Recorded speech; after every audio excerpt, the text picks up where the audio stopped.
Hello guys, welcome back. तो आज बच्चों स्टार्ट करेंगे आगे वाला टॉपिक जो बचा था हमारा पोषण वाले चैप्टर से। जैव प्रक्रम वाला चैप्टर, उसमें पोषण का कुछ भाग बचा था। प्रोटीन हुआ था, प्रोटीन के बाद अब जो भी होंगे कार्बोहाइड्रेट, वसा, इसमें करा दिया जाएगा। बाकी जो बच्चे विटामिन वगैरह हैं वो अगले पार्ट में करा दिए जाएंगे। तो चलिए आज स्टार्ट करते हैं। आज स्टार्ट करेंगे सबसे पहले कार्बोहाइड्रेट के बारे में। किसके बारे में? कार्बोहाइड्रेट। कार्बोहाइड्रेट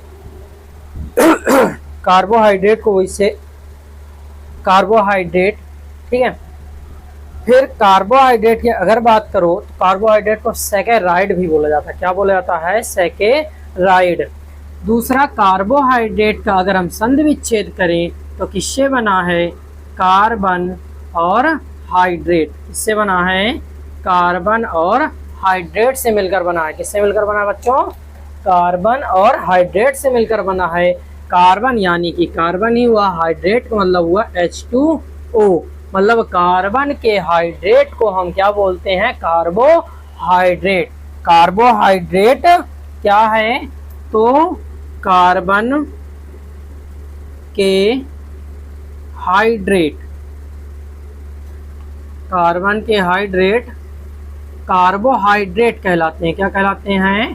कार्बोहाइड्रेट कहलाते हैं। ठीक है। कार्बोहाइड्रेट क्या है? कार्बन के हाइड्रेट हैं। क्या हैं? कार्बन के हाइड्रेट हैं। कार्बन के हाइड्रेट होने की वजह से इन्हें क्या पढ़ा जाता है? कार्बोहाइड्रेट। क्या पढ़ते हैं बच्चों? कार्बोहाइड्रेट पढ़ते हैं। क्या पढ़ते हैं? कार्बोहाइड्रेट। अगर आप बात करें इनका जो फार्मूला होता है, ठीक है, तो कौन कौन से तत्व इसमें मिलते हैं फार्मूले में? Carbon, hydrogen, oxygen. ठीक है। कार्बोहाइड्रेट में जो तत्व हैं वो कौन कौन से तत्व पाए जाते हैं? कार्बन, हाइड्रोजन व ऑक्सीजन पाए जाते हैं, जिनका अनुपात 1:2:1 के अनुपात में होता है। किस अनुपात में होता है? 1:2:1 के अनुपात में पाया जाता है। कार्बन 1, हाइड्रोजन 2 और ऑक्सीजन फिर 1। तो 1:2:1 के अनुपात में काम करते हैं। दूसरी चीज, अगर हम देखें इनका जो फार्मूला है, मूलानुपाती सूत्र। कौन सा सूत्र? मूलानुपाती सूत्र। मूलानुपाती सूत्र की बात करें तो है CnH2nOn, या इसी को हम एक और रूप में लिख सकते हैं बच्चों। इसको हम लिख सकते हैं CnH2O का होल n। ठीक है। CnH2n का होल n, ये भी किसका फार्मूला है? कार्बोहाइड्रेट का फार्मूला है। जितने भी कार्बोहाइड्रेट होते हैं उनका जो मूलानुपाती सूत्र है वो इस रूप में होता है। किस रूप में? CnH2n प्लस CnH2nOn के रूप में पाया जाता है। और कार्बन के हाइड्रेट को हम क्या बोलते हैं? कार्बोहाइड्रेट बोलते हैं। क्या बोलते हैं? कार्बोहाइड्रेट। अगर बात करें सिंपल से कि कार्बोहाइड्रेट, जो कार्बोहाइड्रेट हैं, कार्बोहाइड्रेट का फिलहाल में जो नॉर्मल कार्य होता है वो होता क्या है? नॉर्मल तो नहीं होता, बहुत ही उच्च कोटि का कार्य होता है, लेकिन इनका जो काम होता है ईंधन के रूप में कार्य करते हैं। किस रूप में? ईंधन के रूप में। मतलब इनके पूर्ण ऑक्सीकरण से, क्या? पूर्ण ऑक्सीकरण। अगर कार्बोहाइड्रेट का पूर्ण ऑक्सीकरण होता है तो पूर्ण ऑक्सीकरण के द्वारा हमें किसकी प्राप्ति होती है? ऊर्जा की प्राप्ति होती है। किसकी प्राप्ति होती है? ऊर्जा की प्राप्ति होती है बच्चों। कार्बोहाइड्रेट ईंधन के रूप में प्रयोग किया जाता है, और जब इसका पूर्ण ऑक्सीकरण होता है तो हमें क्या प्राप्त होती है? ऊर्जा प्राप्त होती है, जो कि 50 से 75% होती है। 50 से 75% कुल जितनी भी हमारे शरीर में ऊर्जा है उसकी जो आवश्यकता है वो कितना निर्वहन करती है? ये 50 से 75% ऊर्जा का निर्वहन अकेले कौन करता है? कार्बोहाइड्रेट करता है। हम आपके सामने चिल्ला रहे हैं तो ये किसके द्वारा हो रहा है? कार्बोहाइड्रेट के द्वारा हो रहा है, क्योंकि हमें बोलने की जो ऊर्जा है वो कहाँ से मिल रही है? कार्बोहाइड्रेट से मिल रही है। और पूरे शरीर का लगभग 50 से 75% ऊर्जा जो कौन देता है? कार्बोहाइड्रेट देता है। ठीक है बच्चों, याद रखिएगा क्या होता है?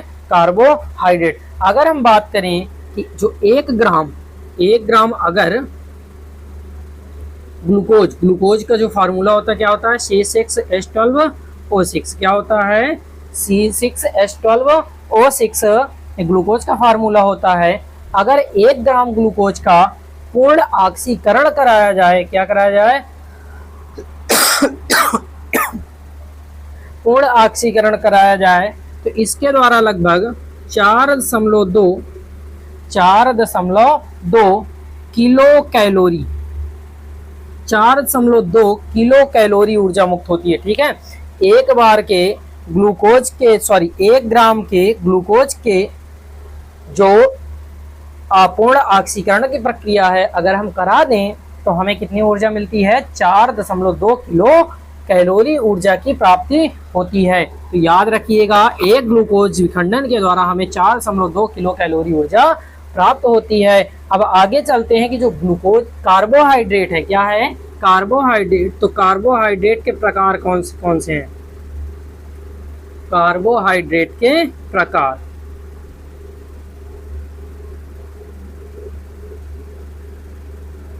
कार्बोहाइड्रेट के प्रकार की बात करते हैं तो कार्बोहाइड्रेट मुख्यतः कितने प्रकार के पाए जाते हैं?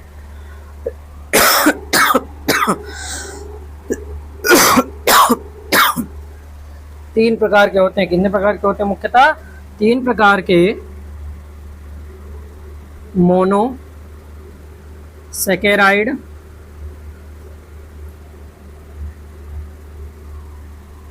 दूसरा मोनोसेकेराइड, डाइसेकेराइड, तीसरा पॉलीसेकेराइड।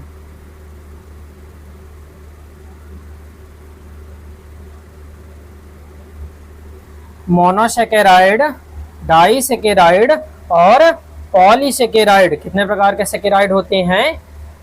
3 प्रकार के सेकेराइड या कार्बोहाइड्रेट होते हैं। मोनोसेकेराइड, का डाइसेकेराइड और पॉलीसेकेराइड। ठीक है, 3 प्रकार के कार्बोहाइड्रेट हैं। इन तीनों की अगर हम बात करें कि ये तीनों का पहचान कैसे की जाएगी, आप कैसे पहचानेंगे कि मोनोसेकेराइड है कि पॉलीसेकेराइड? तो याद रखिएगा, अगर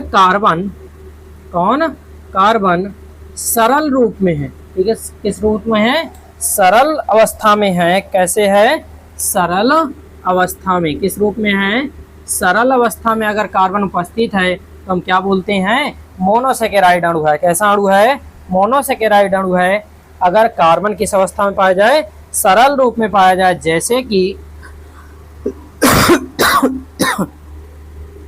जैसे कि ग्लूकोज। अभी हमने उदाहरण दिया था ग्लूकोज का। ग्लूकोज क्या है? एक प्रकार का मोनोसेकेराइड अणु है। कैसा अणु है? मोनोसेकेराइड अणु है बच्चों। ग्लूकोज के अलावा गैलेक्टोज,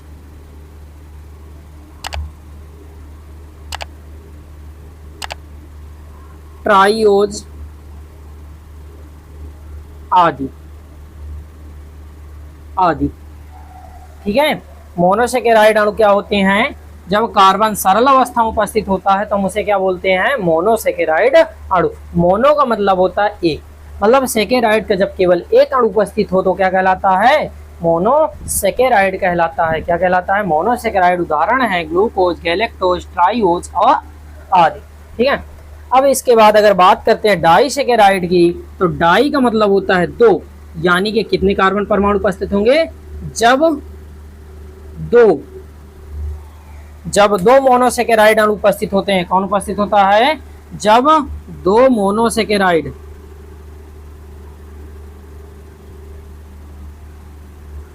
अणु उपस्थित हों।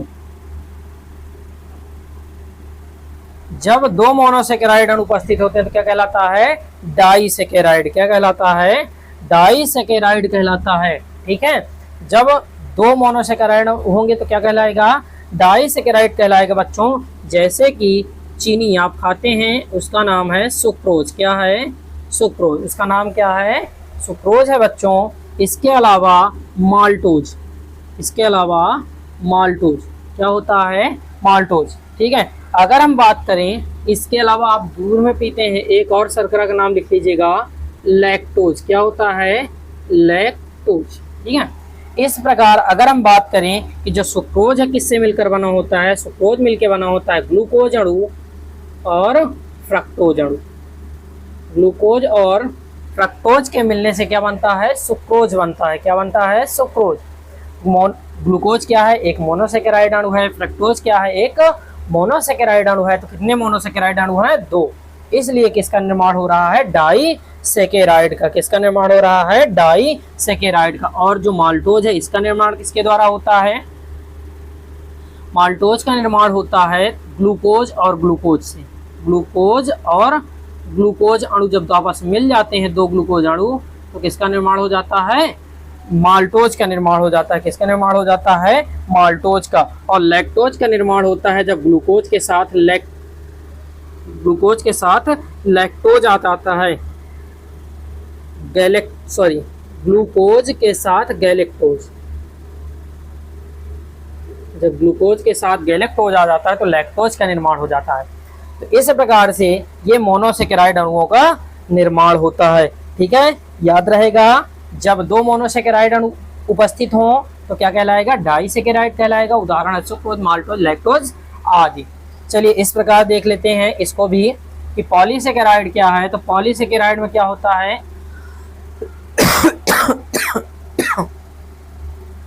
जब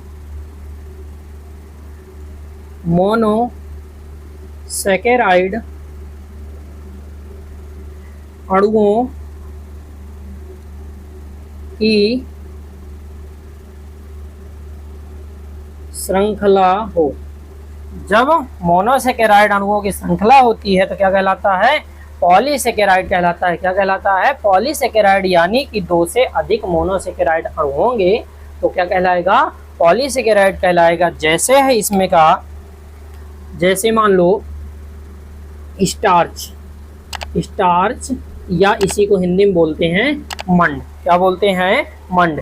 इसके अलावा ग्लाइकोजन, क्या होता है, ग्लाइकोजन। इसके अलावा काइटिन, ये क्या है, ये पॉलीसैकेराइड अणु है। क्या है, पॉलीसैकेराइड अणु है। तो इस प्रकार से जो कार्बोहाइड्रेट है, कार्बोहाइड्रेट कितने प्रकार होते हैं, 3, मोनोसैकेराइड, डाइसैकेराइड, पॉलीसैकेराइड। मोनो में 1 कार्बन परमाणु, डाई में 2 कार्बन परमाणु, पॉली में 2 से अधिक कार्बन परमाणु होते हैं। और इनके उदाहरण हैं तो देख लीजिएगा, स्क्रीनशॉट भी ले लीजिएगा। जो भी न समझ में आओ स्क्रीनशॉट लेके फिर से देख लीजिएगा, वीडियो फिर से बैक कर लीजिएगा। चलिए आगे देखते हैं। आगे देखेंगे कि अगर जो कार्बोहाइड्रेट है इनकी कमी हो जाती है तो हमें क्या होता है, तो इनकी कमी के द्वारा रोग होते हैं। तो पहले लक्षण की बात कर लेते हैं कि जो रोग होंगे उनमें लक्षण कैसे हमें पता चलेंगे, मतलब कैसे पता चलेगा कि हमारे अंदर जो कार्बोहाइड्रेट है उसकी कमी हुई है। ठीक है, चलिए देखते हैं। पहला काम, सिर दर्द। क्या होगा, सिर दर्द। आपको भयंकर सिर दर्द की सामना करना पड़ सकता है। तो ये किसके कारण हो रहा है, कार्बोहाइड्रेट के कारण हो रहा है। किसके कारण हो रहा है, कार्बोहाइड्रेट के कारण हो रहा है। इसके अलावा थकान, कमजोरी। ठीक है, इस प्रकार से सिर दर्द भी हो सकता है, कमजोरी भी हो सकती है, थकान भी हो सकती है। आपको वो पेट की बीमारी जिसे बोलते हैं कब्ज, कब्ज भी हो सकती है। कब्ज के अलावा कम भूख लगना भी किसका वो है, कार्बोहाइड्रेट के लक्षण हैं। इसके अलावा सांसों में गंध,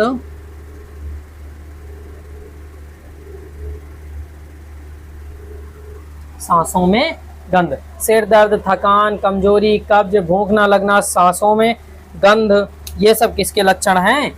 ये बच्चों लक्षण है कार्बोहाइड्रेट की कमी के। किसके लक्षण है? कार्बोहाइड्रेट की कमी के। अब बात करते हैं कि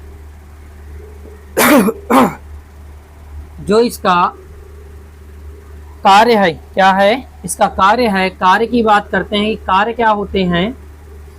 कार्बोहाइड्रेट के कार्य। किसके कार्य? कार्बोहाइड्रेट के। सबसे पहली बात मैंने यहाँ पे बता दी थी, हमें क्या देते हैं? ऊर्जा प्रदान करते हैं। क्या करते हैं? ऊर्जा प्रदान करने का कार्य करते हैं। ठीक है, किस तरह कार्य करते हैं? ऊर्जा प्रदान करने का कार्य करते हैं। जब हमें दूसरा, पहला हो गया ऊर्जा, ऊर्जा प्रदान करना। दूसरी बात, दूसरा क्या काम होता है? दूसरा काम होता है कि भोजन संचय, भोजन संचय। ये क्या करते हैं? भोज्य पदार्थ के रूप में संचित रहते हैं और जब हमें ज़रूरत होती है शरीर को, तो इनके पूर्ण ऑक्सीकरण से हमें क्या प्राप्त हो जाती है? ऊर्जा प्राप्त हो जाती है। क्या प्राप्त हो जाती है? ऊर्जा प्राप्त हो जाती है। इसके अलावा तीसरा काम विटामिन निर्माण। विटामिन निर्माण, विटामिन निर्माण में महत्वपूर्ण भूमिका कौन निभाता है? कार्बन निभाता है। कौन निभाता है? कार्बन, जो कि हमें किससे प्राप्त होता है? कार्बोहाइड्रेट से प्राप्त होता है। किससे प्राप्त होता है? कार्बोहाइड्रेट से बच्चों प्राप्त होता है। अगर हम चौथी बात करें कि चौथा काम क्या है हमारे लिए, तो चौथा काम याद रखिएगा, जो कुछ जंतुओं का जो बाह्य कंकाल होता है, जंतुओं का बाह्य कंकाल, जो बाह्य कंकाल होता है उसका निर्माण भी कौन करता है? कार्बोहाइड्रेट करता है। कौन करता है? कार्बोहाइड्रेट करता है।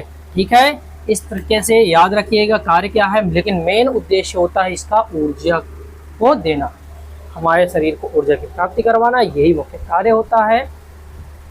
जल्दी से आप वीडियो को लाइक कर दीजिए और शेयर भी कर दीजिए, जिससे कि बच्चों के पास जल्दी से जल्दी ये वीडियो पहुंच जाए। अपने दोस्तों का जरूर शेयर करिएगा कि बहुत अच्छा पढ़ेंगे अब की बार 100 के पार। चलिए आगे देखते हैं, इनके अगर इसकी कमी हो जाती है तो हमें लक्षण पता हो गए। अब रोग की बात कर लेते हैं। किसकी बात कर लेते हैं? रोग की, कि कौन सा रोग हो जाता है। तो मधुमेह। कौन सा रोग? मधुमेह। कौन सा रोग होता है बच्चों? मधुमेह रोग होता है। इसके अलावा हंटर सिंड्रोम। कौन सा सिंड्रोम? हंटर सिंड्रोम हो जाता है। कौन सा सिंड्रोम हो जाता है? हंटर सिंड्रोम की वजह भी कौन होता है? कार्बोहाइड्रेट की कमी होती है। किसकी कमी होती है? कार्बोहाइड्रेट की कमी होती है। पोम्पे रोग, ये पोम्पे रोग भी किसकी कमी से होता है? कार्बोहाइड्रेट की कमी से होता है। एक रोग और लिख लीजिएगा, हर्ल सिंड्रोम। कौन सा सिंड्रोम? Hurl syndrome. ये सारे रोग किसकी कमी से होते हैं? कार्बोहाइड्रेट की कमी से होते हैं। तो बच्चों ये था पूरा कार्बोहाइड्रेट। बहुत ज़्यादा आपने पढ़ा है, कोई दिक्कत नहीं, एकदम ध्यान से फिर से वीडियो देख लीजिएगा, सब समझ में आ जाएगा। सारी चीज़ें मैंने बता दी। अगर आपने हमारे साथ पढ़ लिया तो पक्का है अब की बार जब 70 नंबर का पेपर होगा, 70 में 70 आप लेके आएंगे, यानी कि 70/70 आपके 100% आएंगे, अगर आपने थोड़ी सी मेहनत कर ली हमारे साथ। ठीक है बच्चों, चलिए आगे चलते हैं, आगे देखेंगे। अब बात करेंगे किसकी? वसा की बात करेंगे। किसकी बात करेंगे? वसा की बात करेंगे।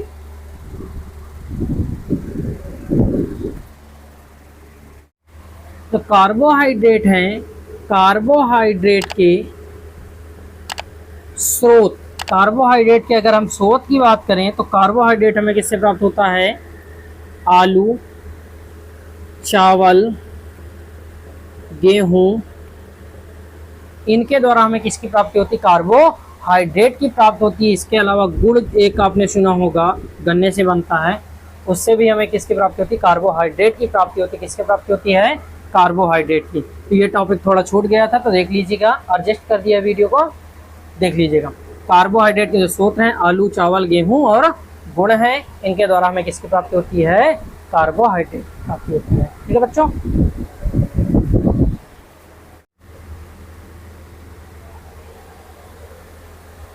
तो बच्चों शुरू करते हैं वसा। वसा यानी कि फैट।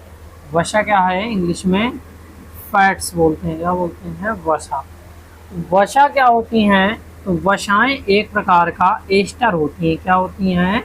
एस्टर होती हैं। क्या होती हैं? एस्टर होती हैं। एस्टर किससे मिलकर बनी होती हैं? तो ग्लिसरॉल, ग्लिसरॉल और वसा अम्ल इससे मिलकर बनी होती हैं। ग्लिसरॉल और वसा अम्ल जब सम्मिलित रूप से होते हैं, किस रूप में? एस्टर के रूप में, तो हम क्या कहते हैं? उन्हें वसा कहते हैं। क्या कहते हैं बच्चों? वसा कहते हैं। तो वसा क्या है? ग्लिसरॉल तथा वसा अम्ल का एक एस्टर होता है। क्या होता है? ग्लिसरॉल और वसा अम्ल का एस्टर होता है। अगर हम बात करें कि इसके द्वारा हमें क्या प्राप्त होती है, तो हमें ऊर्जा मिलती है। क्या मिलती है? ऊर्जा, जो कि पूरे यूज का लगभग 25 से 30% होती है। कितना होती है? जो मात्रा होती है कितनी होती है? लगभग 25 से 30% की जो मात्रा में ऊर्जा प्राप्ति की है, वो किससे पूरी होती है? वसा से पूरी होती है। किससे प्राप्त पूरी होती है? वसा से पूरी होती है बच्चों। इसके अलावा अगर हम बात करें कि वसा जो ठोस अवस्था में होती है वो कितने डिग्री सेल्सियस में होती है, तो अगर कोई वसा 20 डिग्री सेल्सियस में ठोस अवस्था में है, किस अवस्था में? तो अवस्था में क्या है? अगर 20 डिग्री सेल्सियस में ठोस अवस्था में है कोई वसा, वसा 20 डिग्री सेल्सियस में अगर ठोस अवस्था में होती है तो क्या कहलाती है? वसा कहलाती है। अन्यथा अगर वह लिक्विड में है, यदि वह द्रव रूप में है, तो वह तेल कहलाता है। क्या कहलाता है? तेल। ठीक है, ठीक है बच्चों, याद रखिएगा। जो वसा होती है, वसा अगर 20 डिग्री सेल्सियस तापमान रखा जाए, उस अवस्था में अगर ठोस है तो क्या कहलाएगा? ठोस है तो वसा कहलाएगी, अन्यथा वो तेल कहलाएगी। क्या कहलाएगा? तेल कहलाएगा। ठीक है बच्चों, तेल कहलाएगा, याद रहेगा। चलिए आगे देखते हैं कि आगे क्या है। कि अगर हम बात करें कि जो वसा अम्ल होते हैं, इसमें जो वसा अम्ल पाए जाते हैं, ये कितने टाइप के होते हैं? तो वसा अम्ल 2 प्रकार के होते हैं। कितने प्रकार के होते हैं? 2 प्रकार के, संतृप्त और असंतृप्त।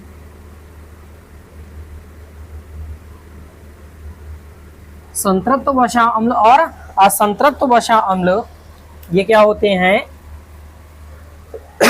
वसा अम्ल के प्रकार होते हैं। वसा अम्ल 2 प्रकार के होते हैं, संतृप्त और असंतृप्त। फिर इसके बाद अगर बात की जाए कि जो वसा है, 1 ग्राम वसा से 1 ग्राम वसा से कितनी ऊर्जा प्राप्त होती है? तो लगभग 9.3 किलो कैलोरी ऊर्जा। ठीक है, 1 ग्राम वसा से हमें 9.3 किलो कैलोरी ऊर्जा की प्राप्ति होती है लगभग। तो इस प्रकार से तो हमें 1 ग्राम वसा से कितनी ऊर्जा प्राप्ति होती है? 9.3 किलो कैलोरी।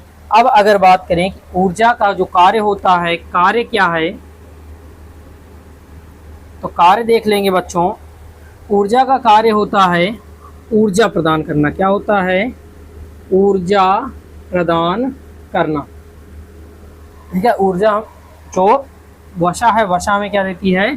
ऊर्जा देती है। क्या देती है? ऊर्जा देती है, जो लगभग 25 से 30% होती है। जो जितना वयस्क मनुष्य प्रयोग करता है उसका लगभग 25 से 30% ऊर्जा कौन देता है? वसा देती है। कौन देती है? वसा देती है। तो चलिए आगे चलते हैं। दूसरा काम क्या है? दूसरा काम है यह जो हमारी त्वचा होती है, त्वचा के नीचे बैठ करके तापमान नियंत्रण करती है। क्या करती है? तापमान नियंत्रण। तापमान नियंत्रण का कार्य है किसका होता है? वसा का होता है। हमारे शरीर का एक निश्चित तापमान बनाए रखना कौन करता है? वसा करती है। कोई दिक्कत है? नहीं है। तो आगे चलिए आगे देखते हैं। आगे क्या है? तीसरा काम देखेंगे।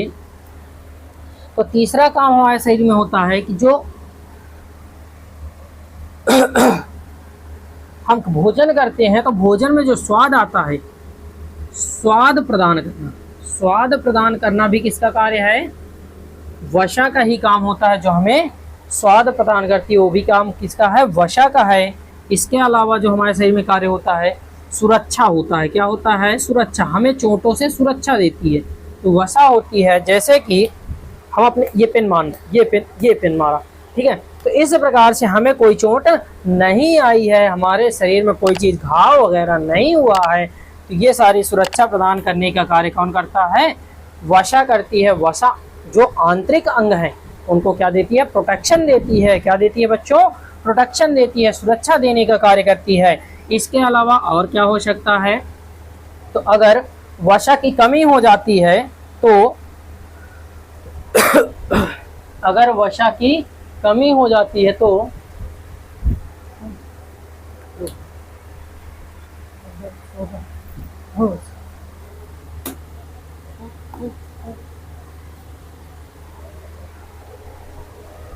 जो पांचवा कार्य है कि जो वसा है उसकी कमी से त्वचा रूखी हो जाती है। क्या हो जाती है? त्वचा रूखी हो जाती है। ठीक है, अगर हमें हमारे शरीर में किसकी कमी हो जाती है? वसा की कमी हो जाती है, तो हमारी जो त्वचा होती है वो रूखी रूखी हो जाती है, तैलीय नहीं रह जाती है। ठीक है, और इसके अलावा त्वचा रूखी हो जाती है। अगर कभी इसकी अधिकता हो जाती है तो क्या होता है? तो अधिकता होने पर वसा की अधिकता से शरीर स्थूल हो जाता है। शरीर स्थूल हो जाता है। स्थूल का मतलब मोटापा आ जाता है। क्या आ जाता है? मोटापा आ जाता है। तो वसा के जो कार्य हैं क्या हैं कि अगर ऊर्जा प्रदान करना, तापमान नियंत्रण करना, स्वाद प्रदान करना और सुरक्षा देना, ये कार्य हो गए। अगर कमी हुई तो त्वचा रूखी हो जाएगी। ठीक है, इसके अलावा और भी हो सकते हैं। कमी से ठंड भी लगना, ठंड का लगना। हमें पता है कि जब तापमान नियंत्रण करती है वसा, तो अगर तापमान नियंत्रण नहीं होगा तो ठंड अधिक लगेगी। ठीक है, आपने देखा हो कुछ लोगों को ठंडी ज़्यादा लगती है, कुछ लोगों को कम लगती है। तो किसकी मात्रा कारण हो रहा है? हमारी वसा की मात्रा के कारण हो रहा है। इसके अलावा हार्मोन्स असंतुलित हो जाएंगे। जो हार्मोन्स हैं उनमें क्या आ जाएगा? असंतुलन पैदा हो जाएगा। क्या पैदा हो जाएगा? असंतुलन पैदा हो जाएगा अगर वसा सही से नहीं होगी। इसके अलावा जब अधिकता होती है तो शरीर हमारा कैसा हो जाता है? स्थूल हो जाता है। क्या हो जाता है? स्थूल हो जाता है, मतलब मोटापा आ जाता है। शरीर में फैट अधिक मात्रा में जमा हो जाता है। चलिए अब इसके बाद देखें कि कार्य हो गए कि रोग कौन कौन से होते हैं। रोग, चलिए रोग देख लेते हैं। जैसे डायबिटीज। डायबिटीज किसके कारण होता है? अगर वसा के कारण है, वसा की कमी हो गई या अधिकता हो गई तो क्या हो जाता है? डायबिटीज हो जाती है। दमा नाम रोग सुना होगा, श्वास वाली बीमारी आपने सुना होगा। तो दमा भी किसके कारण होता है? इसी कारण होता है। इसके अलावा बाल झड़ना, बाल झड़ना भी किसके कारण होता है? वसा के कारण होता है। वसा के कारण बाल झड़ने लगते हैं। जब वसा की कमी हो जाती है तो बाल झड़ जाते हैं। फिर इसके अलावा जैसे कि शरीर का विकास रुक जाएगा, शारीरिक विकास अवरुद्ध हो जाएगा। ठीक है, क्या हो जाएगा? तो शारीरिक विकास है वो अवरुद्ध हो जाएगा, यानी कि शारीरिक विकास नहीं होगा। इसके अलावा जब मोटापा आता है, ज़्यादा होती है, तो हृदय रोग हो जाते हैं। ठीक है, कौन सा रोग हो जाता है? हृदय। ठीक है, मतलब जो जिसे कहते हैं कि हार्ट अटैक। ठीक है, तो हृदय की बीमारी जो होती है वो किस कारण हो सकती है? वसा की अधिकता के कारण हो सकती है। किसके कारण हो सकती है? वसा की अधिकता कारण हृदय की बीमारी हो सकती है। इसके अलावा बीपी हो सकती है, हाई ब्लड प्रेशर की समस्या हो सकती है। हाई ब्लड प्रेशर, उच्च रक्तचाप, ठीक है। हाई बीपी, हाई बीपी की जो हाई बीपी भी किसके कारण हो सकता है? वसा की अधिकता के कारण हो सकता है बच्चों। इसके अलावा हमें और भी बीमारियां होती हैं, जैसे कि पेट का कैंसर। पेट का कैंसर भी हो सकता है। तो ये बीमारियां हमें इसकी कमी तथा अधिकता कारण हो सकती हैं। डायबिटीज, दमा, बाल झड़ना, शारीरिक विकास का अवरुद्ध होना, हृदय की बीमारी, हाई बीपी और पेट का कैंसर, ये सारे रोग किसके कारण होते हैं? वसा की कमी या अधिकता कारण होते हैं। ये हो गया आपका वसा। अब आगे चलते हैं। अब बात करेंगे किसकी? खनिज लवण की बात कर लेते हैं और न्यूक्लिक अम्ल की बात कर लेंगे, इसी में जल की बात कर लेंगे। बचेगा आपका विटामिन। तो विटामिन में जो भी होगा उसका जो चार्ट होगा वो आपको बता दिया जाएगा, एक शॉर्ट वीडियो के माध्यम से भेज दिया जाएगा, तो देख लीजिएगा। चलिए आगे चलते हैं।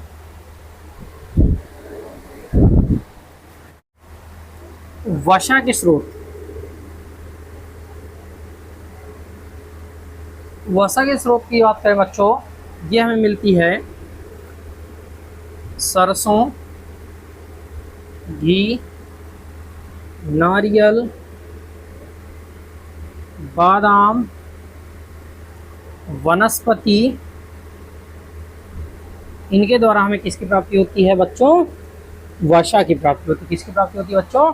वसा की प्राप्ति होती है। तो ये है वसा के स्रोत। आप ज़्यादा से ज़्यादा इनका प्रयोग करिएगा, जिससे आपके शरीर में वसा की मात्रा ना होने पाए। इतना भी ज़्यादा मत खाइएगा जिससे कि वसा की अधिकता हो जाए।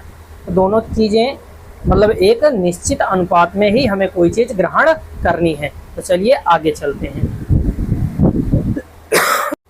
तो बच्चों आगे देखते हैं। आगे है खनिज लवण। क्या है? खनिज लवण, ठीक है। खनिज लवण की अगर बच्चों बात करते हैं, मिनरल्स की बात करते हैं, जो मिनरल्स हैं वो कहाँ से? तो हमें पता है कि हम जो खनिज पदार्थ किसे बोलते हैं? जो मिट्टी के नीचे से निकाले जाते हैं उसे हम क्या बोलते हैं? खनिज बोलते हैं। क्या बोलते हैं बच्चों? खनिज बोलते हैं। तो पदार्थ तो आपको पता ही है, जो हमें दिखाई देता है, जिसे हम छू सकते हैं, वो सब क्या होता है? पदार्थ होता है। जिसमें आयतन और आकार होता है वो क्या कहलाता है? पदार्थ कहलाता है, ठीक है। तो बच्चों अगर हम बात करें खनिज लवण की, तो खनिज लवण क्या है? जो मिट्टी के नीचे से निकाले गए पदार्थ क्या कहलाएंगे? खनिज लवण कहलाएंगे। तो इनकी जो प्राप्ति होती है हमें किसके द्वारा होती है? हम डायरेक्ट मिट्टी तो खाते नहीं हैं। खाते हैं क्या आप लोग? मुझे तो लग रहा खाते हैं। तो डायरेक्ट बच्चों मिट्टी नहीं खाते हैं, इसलिए हम इन्हें किसी न किसी भोज्य पदार्थ के माध्यम से उसे ग्रहण करते हैं। तो जो प्राप्ति है खनिज लवण की वो किसके द्वारा होती है? भूमि से होती है, लेकिन किसी न किसी खाद्य पदार्थ के द्वारा होती है बच्चों। तो याद रखिएगा। अब इसके अलावा जो खनिज हैं कौन कौन से प्रयोग होते हैं? मान लो कैल्शियम,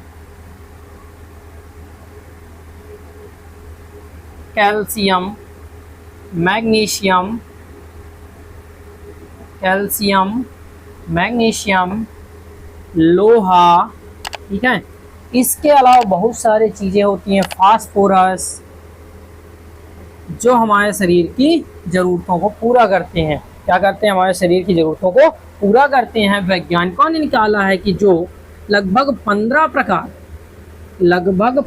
प्रकार के खनिज लवण अलग अलग रूपों में हमारे शरीर में पाए जाते हैं।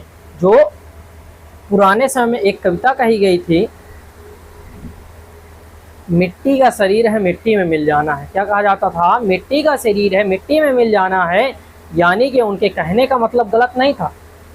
आज हम सोचे कि वो गलत कह रहे थे, तो ऐसा नहीं है। मिट्टी का शरीर है मिट्टी में मिल जाना है, उनका कारण है ये खनिज लवण।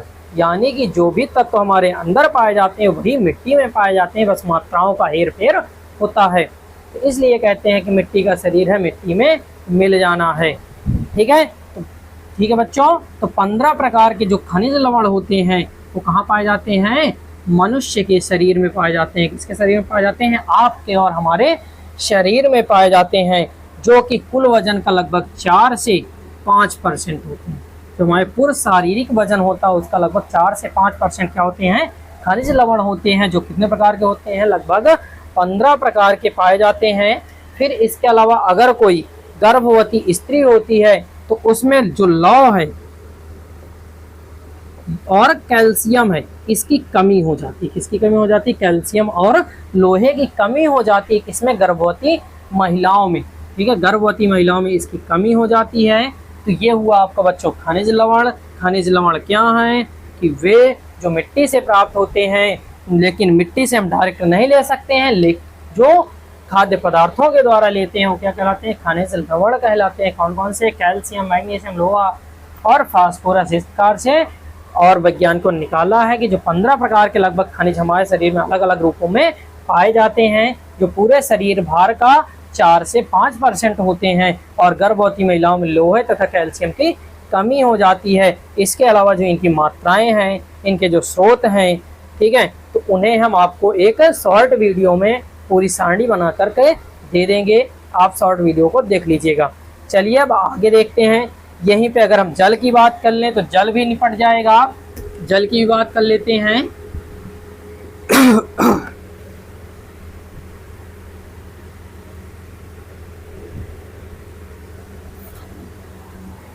चलिए देखिए बच्चों, अगर हम वाटर की बात करें, जल, तो जल जो होता है क्या होता है, जल को हम खा के नहीं पी के प्राप्त करते हैं। किसके द्वारा प्राप्त करते हैं, पीने के द्वारा प्राप्त करते हैं। और जल हमारे शरीर का बहुत मुख्य ही पोषक तत्व है, बहुत ही जरूरी है हमारे लिए। बिना अगर जल नहीं है बच्चों, अगर जल नहीं है, जल के बिना जीवन नहीं होगा। हम बिना पानी पिए अगर हम भोजन ना करें तो 1 महीने जिंदा रह सकते हैं, लेकिन अगर पानी ना पिए तो ज़्यादा से ज़्यादा 1 हफ्ते के अंदर हम मर जाएंगे। जो मनुष्य का शरीर है उसका लगभग 60 से 65%, 60 से 65% जो भार है वो किसका है, द्रव का है। जो शरीर बना है किससे बना है, लगभग 60 से 65% क्या है हमारे शरीर में, लगभग जल है।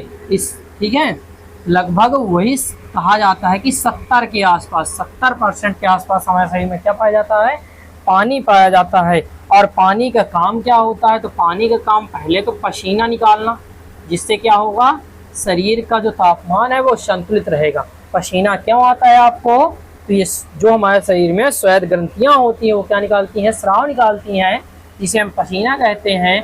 और पसीना का काम क्या होता है, शरीर के तापमान का नियंत्रण करना। ठीक है, तो शरीर के तापमान का नियंत्रण करते हैं। इसके अलावा जितनी भी उपापचयी क्रियाएं होती हैं शरीर में, उपापचयी क्रिया हमारे शरीर में जितनी होती हैं सब इसके द्वारा संपन्न होती हैं, जल के द्वारा संपन्न कराई जाती हैं। इसके अलावा जो उपापचयी के अलावा काम है, जब हमारे शरीर का उत्सर्जन होता है तो उत्सर्जन में भी कौन भाग लेता है, उत्सर्जन में जल भाग लेता है। इस प्रकार से जल हुआ। जल की जरूरत हमें क्या है, जल ही महत्वपूर्ण जीवन है। मतलब हमारे शरीर में कोई भी कार्य होगा बिना पानी के नहीं हो सकता है, इसलिए हमें पानी की बहुत ज़्यादा आवश्यकता होती है। औसतन मनुष्य को हर दिन लगभग 10 लीटर पानी पीना चाहिए। चलिए आगे चलते हैं, आगे देखेंगे। जो न्यूक्लिक अम्ल है, थोड़ा सा न्यूक्लिक अम्ल भी समझ लीजिएगा। न्यूक्लिक अम्ल क्या होते हैं, कार्बन, नाइट्रोजन, ऑक्सीजन और फास्फोरस, इन चारों से मिलकर बने होते हैं, जो किस रूप में पाए जाते हैं, डीएनए और आरएनए के रूप में पाए जाते हैं। डीएनए का मतलब होता है डीऑक्सीराइबोज न्यूक्लिक एसिड, डीऑक्सीराइबोज